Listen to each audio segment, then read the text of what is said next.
अगर किसी लड़के को वो बोलता ना तो मैं बता रहा हूँ शो साइड में रखते और दे थप्पड़ बजाते ना उसको। सो गाइस, क्या श्रेया कालरा और योगेश रावत के लफड़े पर अभी श्रेया कालरा के बॉयफ्रेंड ऋषभ जायसवाल और श्वेत तोमर ने भी रिएक्ट किया। जी हाँ गाइस, जैसा कि आप सभी को पता ही होगा कि अभी रिसेंटली लॉकअप में श्रेया कालरा और योगेश रावत के बीच में एक लफड़ा हो गया है। तो बेसिकली हुआ ये था कि सभी लोग एक ग्रुप बनाकर अच्छे से बैठे होते हैं और नॉर्मल बात कर रहे होते हैं, तभी अचानक से श्रेया और योगेश के बीच में बहस हो जाती है। जिसके बाद ये दोनों एक दूसरे को बोलते हैं कि तू यहाँ से निकल, तू यहाँ से निकल। जिसके बाद श्रेया बोलती है कि मैं क्यों निकलूं, ये शो तेरे बाप का है क्या।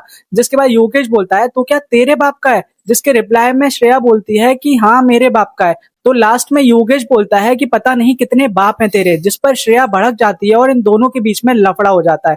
तो अब इस चीज के ऊपर श्रेया कालरा के बॉयफ्रेंड ऋषभ जायसवाल का भी रिएक्शन आया है, जहां पर ऋषभ जायसवाल का ये कहना है कि योगेश को इस तरह से नहीं बोलना चाहिए था, योगेश को उसके पेरेंट्स तक नहीं जाना चाहिए था। श्रेया के बारे में योगेश जो चाहे बोल सकता है, लेकिन उसके पेरेंट्स तक उसको नहीं जाना चाहिए था, ये उसने बहुत गलत किया है। तो आगे उन्होंने क्या कहा आप लोग खुद सुन लीजिए। अभी जस्ट मैंने आज का एपिसोड ख़त्म किया एंड आज के एपिसोड में अगेन कुछ चीज़ें बोली गई जो कि बिलो द बेल्ट थी। मतलब बिलो द बेल्ट तो बहुत छोटा वर्ड है। मतलब आप किसी के माँ बाप के लिए एक शो में जाकर बोल रहे हो, सोचो आप कितना क्या मतलब मल्टी लेवल में मुझे बहुत ज़्यादा प्रॉब्लम है उस स्टेटमेंट से जो योगेश ने श्रेया के लिए बोला है। I personally feel that makers वो लाइन काट ही देते तो अच्छा होता है, बट क्योंकि अभी वो स्टेटमेंट सुनने के बाद मेरा तो ब्लड बॉयल हो रहा है, जो मेरा खून खौल रहा है ना। मतलब I can't even tell you जितनी कैजुअली उसने वो स्टेटमेंट पास कर दिया किसी के पेरेंट्स पे, किसी की माँ पे इनडायरेक्टली। आई थिंक उसके अंदर इतना गूदा बोलने का इसलिए आया ना, मैं आपको क्लियर बताता हूँ, आप लोग सब मुझसे अग्री करोगे, इवन तो जो भी श्रेया के हेट भी करते गेम प्ले को, आई नो। बट आज श्रेया ने कुछ गलत बात नहीं बोली थी, पर्सनल नहीं बोली थी। शी वॉज आर्ग्यूइंग, गेम ही ऐसा है, आर्ग्यू होंगे, अभी देखो सब में आर्ग्यूमेंट्स होंगे। बट मुद्दा है कि जो स्टेटमेंट उसने बोला है that is very wrong. And आज वो इसलिए वो बोल के इजीली निकल गया ना, क्योंकि वो श्रेया थी और वो लड़की थी और वो उसको पता था वो उसका कुछ कर नहीं पाएगी। क्या करेगी, मुंह से ही बोलेगी ना। बट अगर किसी लड़के को वो बोलता ना तो मैं बता रहा हूँ शो साइड में रखते और दे थप्पड़ बजाते ना उसको, उसकी सारी हेकड़ी निकल जाती। ठीक है। और सिर्फ ये मैं नहीं कह रहा हूं, कोई भी होता ना, कोई भी लड़का जिसकी माँ को अगर आप ये स्टेटमेंट बोलते हैं, किसी के बाप को ये बोलते ना, शो गया तेल लेने भाई। इतना तोड़ते ना उसी शो के अंदर कि सारा एटीट्यूड सब निकल जाता भाई। और सिर्फ मैं नहीं, कोई भी लड़का मेरी जगह होता वो यही करता। वो बेचारी हेल्पलेस फील कर रही होगी इसलिए वो कुछ कर नहीं पाई, वो बोल के चुप रह गई। But how dare he. And मेरे को समझ नहीं आ रहा लोग कितने ज्यादा स्पाइनलेस है यार इस घर में। मतलब Shreya was right. Now I feel कि श्रेया सही कर रही थी, इनको बजा रही थी, इनको सही तोड़ रही थी, because these guys are so spineless to the core that इतना सुनने के बाद भी कोई स्टैंड ही नहीं ले रहा है यार। किसी के माँ बाप को बोल रहे, उसकी माँ गेम खेलने गई है, उसके बाप गेम खेलने गए हैं, उसके मम्मी पापा थोड़ी गेम खेलने गए हैं, श्रेया गई, उसको बोलो, जो बोलना उसको बोलो। पेरेंट्स को इन्वॉल्व करने की क्या जरूरत है उसमें। बट यार कल को यही बंदा कह रहा था कि उसकी मम्मी को शर्म आती है। अबे तुम्हारी मम्मी को शर्म आएगी मेरे भाई, जो तुम्हारी हरकतें हैं। चीटर तो एक नंबर के हो, उसके बाद साले तुम किसी के मम्मी पापा को बोल रहे हो किसी रियलिटी शो में। सच में तुम्हारे मम्मी पापा को और शर्म आने वाली है भाई योगेश, सच में। I am gate telling you this. You may be earn a lot of followers, maybe a lot of money you will earn out of this followership, but your mom and your dad will hate you for that, because the way you are abusing other parents, that is not at all correct, that is not at all right.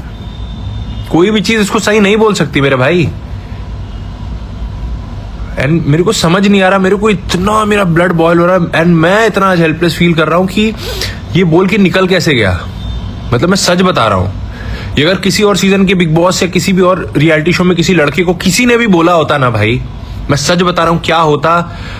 मैं सच बता रहा हूं, सब clip काटने पड़ जाते। मैं सच बता रहा हूं, not only me, any boy will crash his face right there and there if you abuse someone's, not even abuse, it was so disrespectful. इसके बाद श्वेत तोमर ने भी इस पर रिएक्ट करते हुए श्रेया को सपोर्ट दिखाया और कहा है कि योगेश ने ये बहुत गलत बोला है, उसके पेरेंट्स के बारे में ऐसा नहीं बोलना चाहिए था योगेश को। और वहां पर इतने सारे लोग थे लेकिन कोई भी योगेश के अगेंस्ट में खड़ा नहीं हुआ। तो आगे श्वेत ने क्या कहा आप लोग खुद सुन लीजिए। भाई मैं चाहे कितना अगेंस्ट हूँ किसी के, and the only guy I am supporting in this show is Laila, no one else, but my one thing जो मेरे को समझ ही नहीं आती है, इतने बड़े शो में सबने सुना ये लाइन जो अभी लास्ट में उसने बोली योगेश ने, कोई इसके अगेंस्ट खड़ा नहीं हुआ, कोई नहीं बोला कि भाई what kind of language is this. And अभी मैं देख रहा था लास्ट एपिसोड में कह रहा था कि मेरी मोम को स्टोरी पे लगाने में शर्म आती थी मेरी वीडियो, ये बोलने के बाद और आएगी आंटी को शर्म। भाई तू ये बोल रहा है तो अगर कि क्यों लगाऊं, तो मतलब इमेजिन तू किसी और की माँ के बारे में क्या बोल गया अभी। सोच, मेरे को नफरत है उन लोगों से जो किसी के माँ बाप के बारे में ऐसे बोलते हैं। मतलब नेटफ्लिक्स बड़ा ही प्रमोटिंग यार, कट ही कर देते कम से कम यार। मजाक मस्ती गाली अलग होती है, ऐसी चीज़ें बोलना ना ऑन नेशनल टेलीविजन, आपके मिलियंस में फॉलोअर्स हैं, क्या सिखा रहे हो आप। और शुक्र है भाई कि वो बेवकूफ़ है अंदर शो के, मेरे जैसा कोई अंदर नहीं है अभी तक। आपको छोड़ो, पर मेरे को लगता है कि स्टैंड लेना चाहिए था भाई, जितने भी एटलीस्ट ये जो सो कॉल्ड बॉयज़ घूम रहे हैं घर में, मर्द बनते हुए बॉडी दिखा रहे हैं, एटलीस्ट स्टैंड लेना चाहिए था, बोलना चाहिए था भाई व्हाट इज़ दिस बिहेवियर। भाई कुछ लोग तो किसी और के सपोर्टर है, वो आएंगे बोलने, कुछ मेरे अपने जिन्होंने मुझे बोल दिया अभी तक। तो भाई फर्स्ट ऑफ ऑल मेरी लड़ाई इंडिविजुअल से होती है, उसके मॉम डैड से नहीं। मेरे हिसाब से सबके माँ बाप अच्छे होते हैं, सबके माँ बाप उन्हें अच्छी तालीम देते हैं, अच्छी परवरिश देते हैं। ये हम लोग होते हैं जो थोड़े से अलग रास्ते पे चले जाते हैं। मेरे एटलीस्ट मेरे मॉम डैड तो मुझे कभी नहीं सिखाया कि किसी और के माँ बाप के लिए कुछ ऐसा बोलो। हमने बस बड़े होकर थोड़ी गालियाँ सीख ली तो हमारे मुंह से गालियाँ निकल जाती हैं, और वो भी सिर्फ आई तो नेवर मीन एनी गाली टू एनीवन, बट या पर ये सब आई डोंट थिंक सो। मैंने शायद 3 शोज़ किए, कभी भी आप लोगों ने मेरे मुंह से ऐसा कुछ सुना हो। एंड मैं कभी भी सपोर्ट नहीं करता कोई ऐसा कुछ किसी के भी मॉम डैड के बारे में बोले। आप बहुत चीज़ें बोल सकते हो, बोलो, इंडिविजुअल के बारे में बोलो, ऐसे नहीं। बाकी गाइज आप सबका इसके ऊपर क्या ओपिनियन है, आप लोग मुझे कमेंट्स में अपना ओपिनियन जरूर बताना। एंड वीडियो पसंद आया तो लाइक कर देना, ऐसी और अपडेट के लिए चैनल को सब्सक्राइब कर लेना। जल्दी मिलते हैं नेक्स्ट वीडियो में।